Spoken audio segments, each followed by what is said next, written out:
7 fantasy experts flew into Austin, Texas to give you the running backs you need to draft this year. Corey from Fantasy Stock Exchange here. He's famously never drafted a running back, but who are you taking if you have to?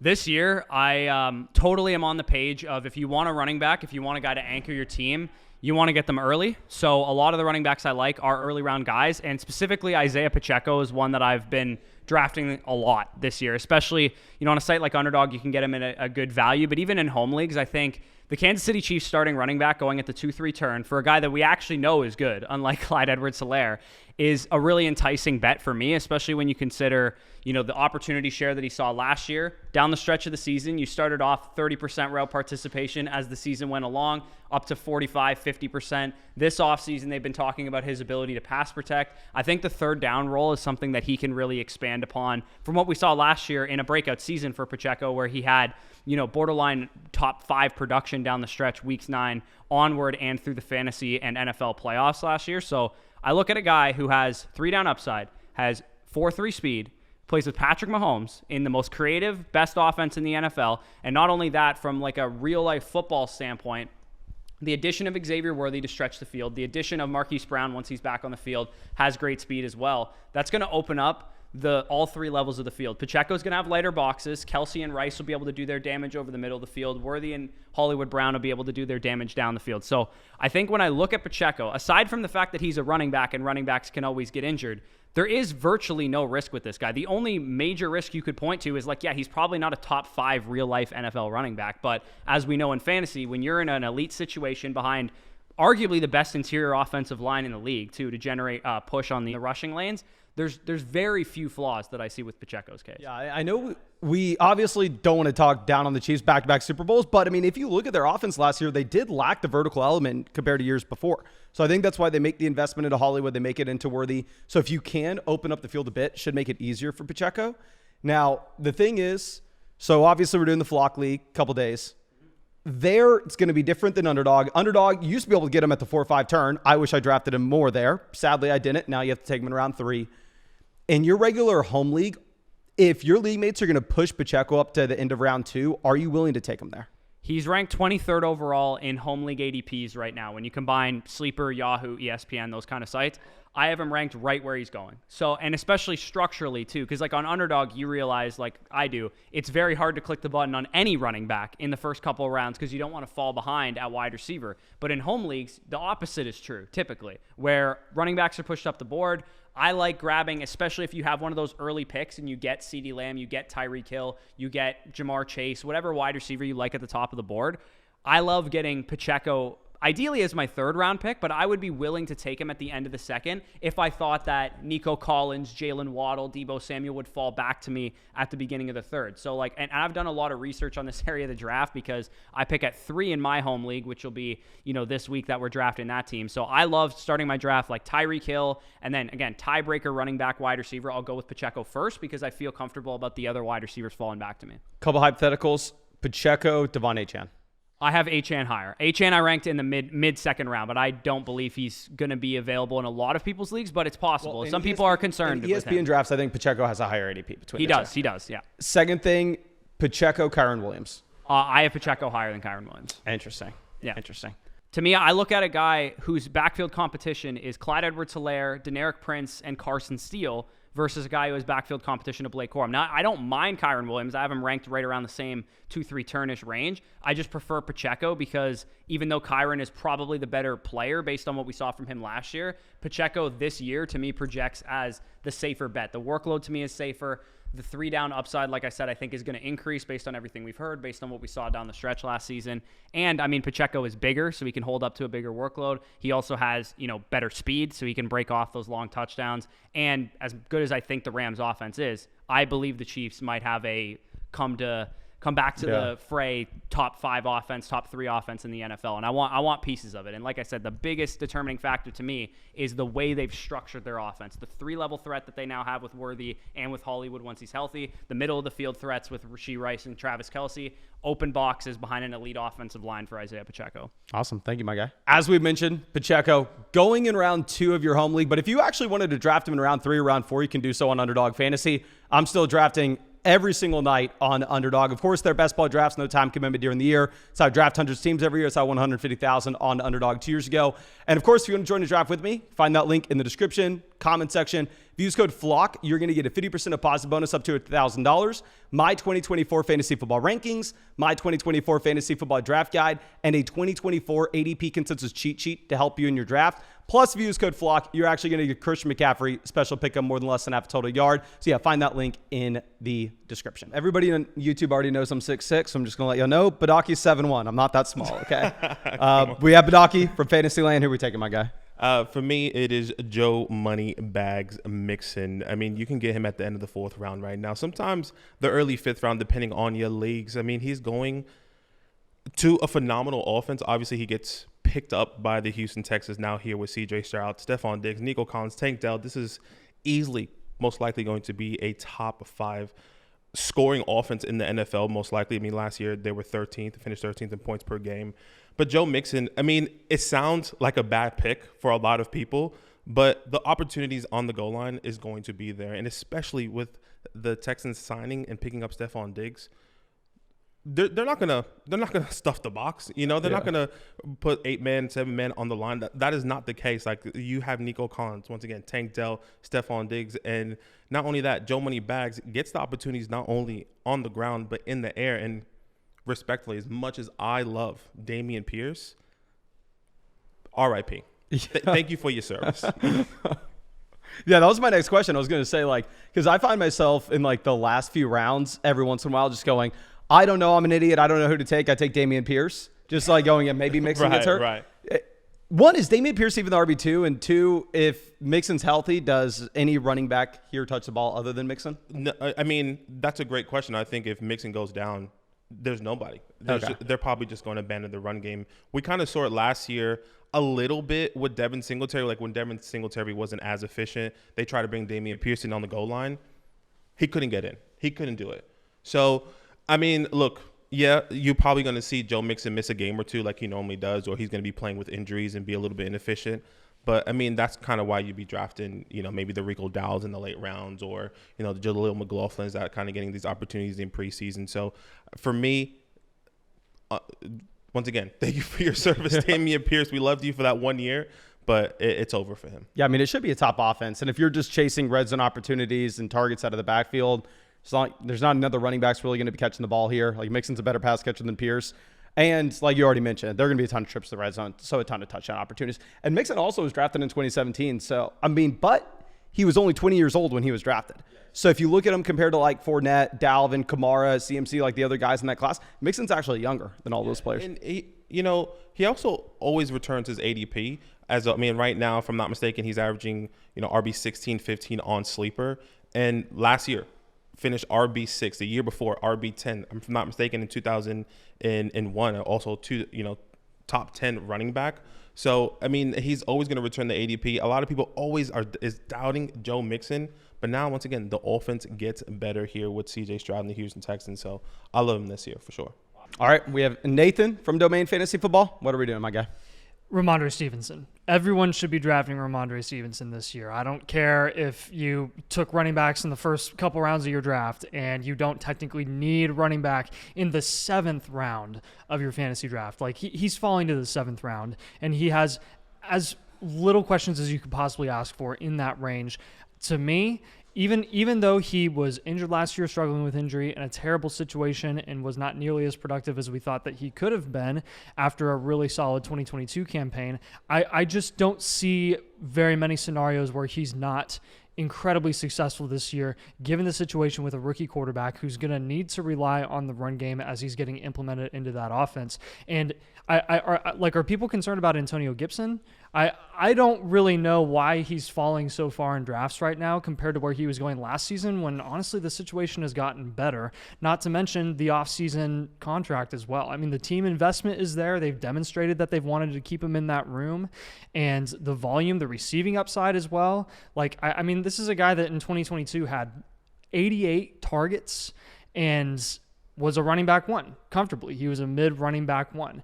And you're looking at the other guys in that range, like Avery mentioned, Jonathan Brooks is going, as high as 7th round, kind of around where Rhamondre is going. And he's a rookie coming off of a torn ACL. Like I'd rather have Rhamondre Stevenson easily in that range. So I don't know about you and what you're thinking about him there, but so I'm fine drafting him, especially just with how late he's going, right? It's hard to say you can't draft any of these guys that are going like close to round 10.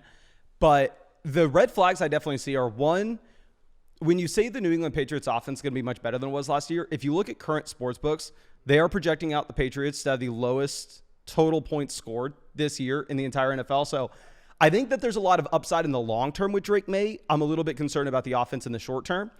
But the benefit that you have, and you already mentioned this, is it was really nice to see that they gave him that contract extension. Like that was something where before, when Belichick was gone, I was like, okay, new coaching staff, they bring in Gibson. I don't necessarily know where their allegiance is. But then they give Rhamondre the contract extension, which essentially just guarantees him that role in the offense. Yeah, and I think with Rhamondre, like you said, maybe New England is not going to score very many points this year. I would not be surprised if they're bottom 3 at all. But at the end of the day, would I rather have Mac Jones and Bailey Zappi leading that offense or Drake May? Even if Drake May is going to not be that great, even if Jacoby Brissett is going to start for half the season or more. I mean, we've seen really, really successful offenses with a very, very successful run game with Jacoby Brissett being the lead quarterback there, right? We just saw it in Cleveland, and yeah, it's a different situation. And they had Nick Chubb, and Rhamondre Stevenson isn't Nick Chubb, but with Rhamondre, I think the price alone is a reason for me to be able to overlook those red flags. Because if he was going, it is all about price. If he's going 4th, 5th round, if he's going around where he was last year with all of those red flags, then I'd be like, absolutely don't take him, please. But in the 7th, it's just too good for me to pass up, because you're gonna have red flags across the board with the guys going in that range. All right, we have Danny here, the bandana master from the Fantasy Stock Exchange. Who are we going with, my guy? Yeah, and we are drafting Devon Achane, running back, Miami Dolphins, entering his 2nd year. And if you played fantasy football in 2023, if you had Devon Achane on your team, you'll realize that this is a rookie running back that burst onto the scene. This was a guy that in games he played over 10% snaps of the Miami Dolphins last year, 21.8 PPR points per game. We also saw on the season holistically, tied for the running back 4 in points per game at 17.8. And the reason why I'm drafting Devon Achane is if you look at a checklist of what you want from your running back, he checks everything off in spades and feels eerily similar to the 2nd-year Alvin Kamara case from 2018. Came off the efficient rookie season, came off an RB1 finish, but we really saw him take that next step in his 2nd year. Historically, actually, data provided by Ryan Heath over at Fantasy Points actually points to the fact that the year 2 to 6 range at the running back position is the peak years, is the prime years. And in fact, the year 2 itself actually is the best performing year for any running back. So people that are concerned of the overall volume for Devon Achane, we have the historical precedent of elite talents producing at their highest rate in their 2nd seasons. With Devon Achane, I mean, do I really have to explain the efficiency? This is a guy that was averaging 115 yards from scrimmage per game on less than 16 opportunities per game. Now, the bugaboo with him, of course, people are going to point to, well, if he was so good, why was he getting less than 16 opportunities per game? And my rebuttal to that is that Raheem Mostert is going into his age 33 season. He's a player that, yes, he's been healthy in the last 2, but if you look at his time with the San Francisco 49ers, was a consistent piece of missing time, a guy that hadn't actually finished a full season until he landed with the Miami Dolphins. So with me, when it comes to Devon Achane, I'm not really concerned about Raheem Mostert. There is reports this offseason that Devon Achane has actually added size. Mike McDaniel has actually gone on record to say that Devon Achane, we want to get him involved in more facets of the game. We want to give him a bigger workload going into year 2. Now, he was a day 2 pick. Obviously, you don't want to give him the full burden in year 1. I really do feel like we see everything connect together for Devon Achane going into this year. And on top of that, I mean, it's Mike McDaniel. It's Miami Dolphins. This is a team that's going to be top 5 in points per game. Yeah. My hesitation with Achane, obviously, last year he was the most efficient running back literally in NFL history. Like the man averaged over 8 yards per carry, and it did so with a decent volume, if you're looking at that kind of efficiency. So Achane will be less efficient this next year unless he's going to go down as the best running back in NFL history, which I'm not willing to make that bet. You know what I mean? And it all comes down to, can he see the more volume?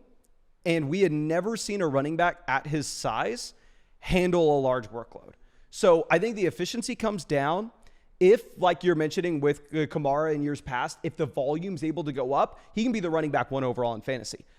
My only hesitation in saying he is going to be the overall RB1, or he can be, is maybe the size being a little bit of a limiting factor. Do you have any concern with that? I think it's a really similar case to Jahmyr Gibbs. Obviously, Jahmyr Gibbs a little bit bigger, but at the end of the day, this is the new age NFL, and we're trusting Ben Johnson. We're trusting Mike McDaniel.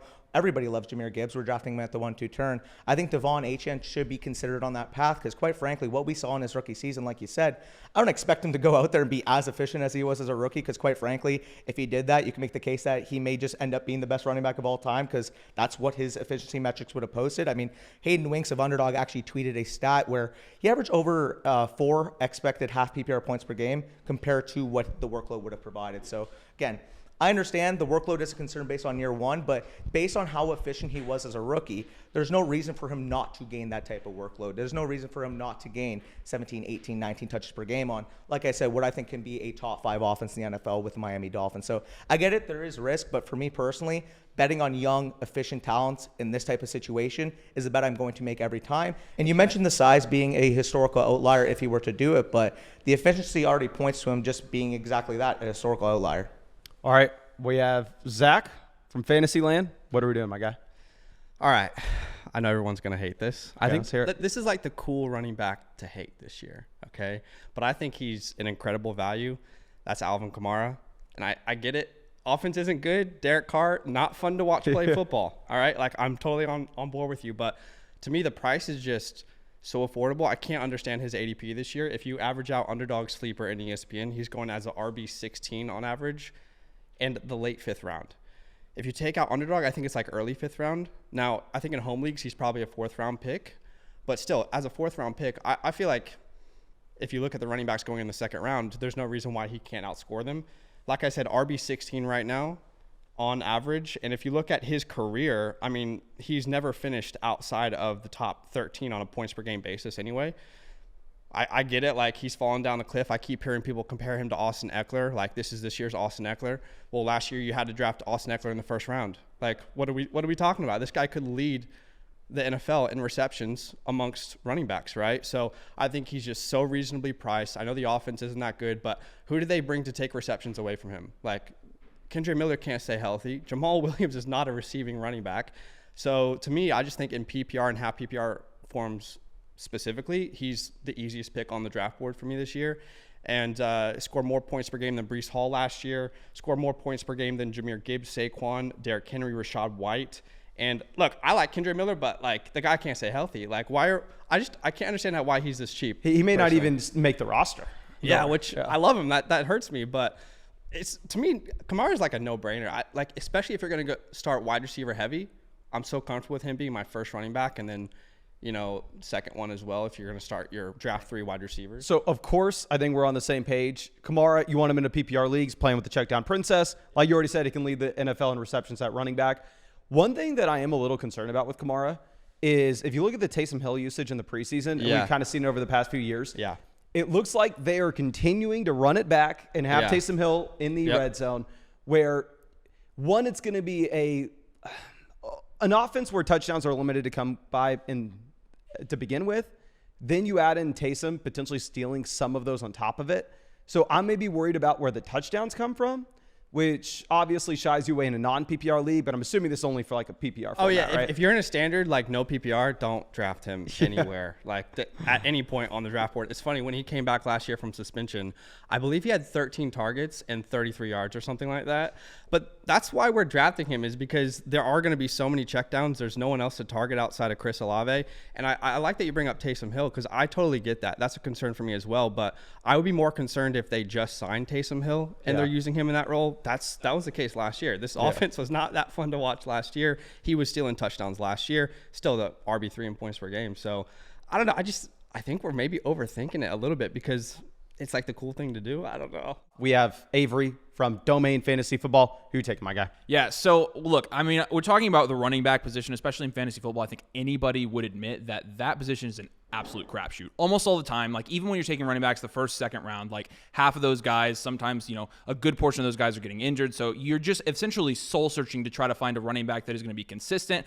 Or on the other side of things, you're looking for running backs that are going to potentially win you a league at their price. And so a guy that I like this year that's going a little bit later, that is probably considered to be going in the running back dead zone that everybody talks about, that I'm targeting in my drafts is Jonathan Brooks. And Jonathan Brooks is a rookie, and so he, comes with a little bit of risk. Anytime you're drafting a rookie, there's risk involved with that. And especially when you're drafting a rookie that's coming off of an ACL injury, like there's obviously going to be some risk with taking Jonathan Brooks in your fantasy team. But when you look at the situation for Jonathan Brooks, I mean, he's in a backfield with Chuba Hubbard and Miles Sanders. I mean, I think the Panthers know that Chuba Hubbard's not going to be their feature back. And Miles Sanders, we all saw him last year. He was absolute garbage outside of that Eagles system where he actually did decent in the year before. And so the competition there, I'm not super worried about. And I think that Jonathan Brooks, right now, he's slated to come back. I think week 4 is what they're saying, even if it's a little bit after week 4. Fantasy football championships are obviously won at the end of the year. And I think this is a rookie running back that could be hitting his stride from a fantasy production standpoint in weeks 15 through 17, right? I think once he comes back and once he, kind of gets his legs back under him, which would, may admittedly take a couple of weeks, you could see him take the majority of that workload in Carolina. Even though the offense is not going to be fantastic there, I do like the overall offensive situation a little bit better with Dave Canales there. You saw him with the Bucs last year, and their offense looked pretty good. And an offense really nobody expected much of them, but the heavy use of Rachaad White in his offense last year, where he got a ton of receiving work, where he was the running back 4 overall last year, nobody saw it coming. I think Jonathan Brooks is going to be used in a similar manner. When you look at his production while he was at Texas, and you would know this obviously, last year he had 25 receptions for 286 yards, averaged 11 yards per catch, which is really good. We look for that metrics when we're trying to project out rookie running backs. And so it's a guy that I think is going to be used in both facets of the game. I think he's going to be good on the ground, but I also think he's a good receiving upside back. So I think he's going to give you a high floor. But when you're just talking about opportunity versus price, I think if he does end up being the lead back there, you've got touchdown opportunity every week, potentially, multiple touchdowns. Who knows how good Bryce Young is going to be, right? So how much are they going to rely on the run game or the receiving game from the running backs? Even if you're getting touchdown upside, you're talking about a guy that could be the lead back in an offense, when you're actually winning fantasy games and winning fantasy leagues. He could be scoring touchdowns, and you're getting him at the running back 27 on Underdog, I think, running back 31 on Yahoo, running back like 32 on ESPN. So this is a guy that you're taking 7th, 8th round at the earliest, and I think once he gets into his role in that offense, you could see him have enough production, have enough volume to where you could be flexing him on a weekly basis, and he could be one of the better flex options once it comes time to actually, again, sit down, win your championships in your fantasy leagues, because it's all about upside, and it's all about getting guys that return on their relative price, and I think the price on Jonathan Brooks relative to what he could do at the end of the season is really good. So yeah, a couple different things. One, I think it definitely matters the format you're taking him. If you don't have an IR, you can't take him. Okay, because then he's going to be on your bench. You're not going to be able to make waiver wire moves. But if you have an IR, or if you're drafting on Underdog where we're trying to optimize for weeks 15, 16, 17 anyway, I think that his price is very appealing. One, you already talked about, great receiving back. 2, has the size to be a 3-down player. 3, if he would have tested at the combine, I'm pretty sure he would have been a top athlete based off what you saw in film.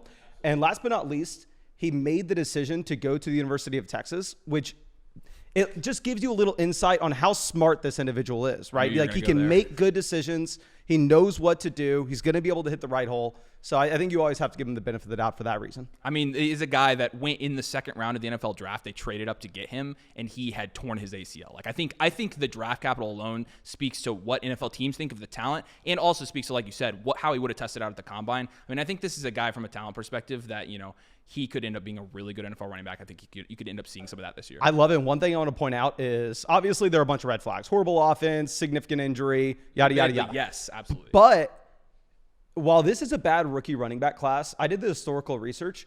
Rookie running backs have simply never been cheaper than they are this year in fantasy. So it does look like it's a bad class, but it's priced in a way that it has to be a horrendous class for nobody to hit. Like, if you go back, even like 2014, when the top running backs like Bishop Sankey, these guys were going earlier. Yeah, and guys next to him in the rookie class like Trey Benson. Trey Benson is behind a guy who even proved last year that he still has fantasy production in him, and James Conner. And so you talk about the other rookie running backs. I think, in my opinion, Jonathan Brooks, when he gets on the field, is going to have as good an opportunity as any rookie back this year. Awesome. So, Well, thank you, my guy. yeah, appreciate it.